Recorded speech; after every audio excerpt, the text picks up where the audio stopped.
नमस्कार मित्रांनो, गुजरातच्या जुनागडमध्ये असलेल्या ऐतिहासिक उपरकोट किल्ल्याबद्दल तुम्ही ऐकलेच असेल। 2300 वर्षापेक्षा जुना असलेला हा किल्ला अनेक युद्धांचा आणि रहस्यांचा साक्षीदार आहे।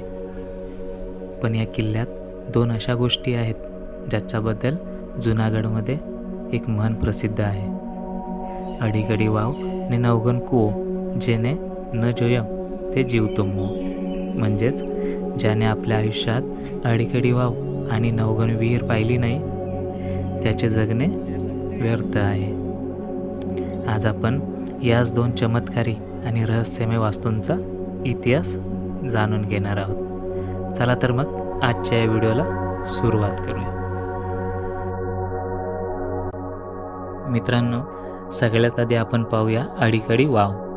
वाव म्हणजे पायऱ्यांची विहीर।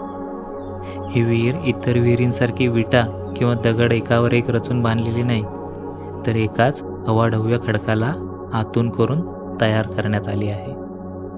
ही विहीर 15व्या शतकात बांधली गेलावी असा अंदाज दर्शवला जातो आणि यात खाली उतरण्यासाठी तब्बल 120 पायऱ्या आहेत। पण या विहिरीसोबत एक भयानक आणि भावनिक इतिहास जोडलेला आहे।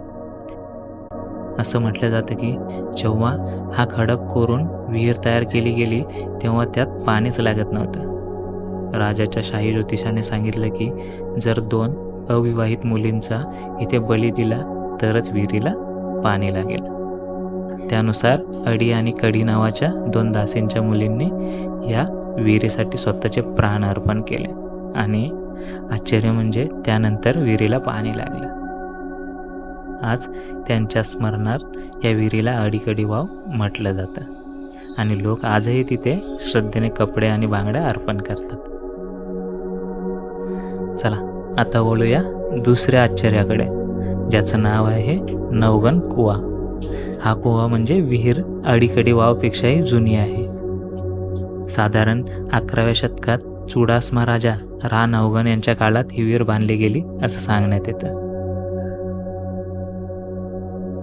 मित्रांनो, नवगण कुवा हा स्थापत्यकलेचा एक अद्भुत नमुना आहे असं सांगण्यात येतं। हा कुवा सुद्धा एकाच मोठ्या खडकात कोरलेला आहे, पण याची रचना वेगळीच आहे।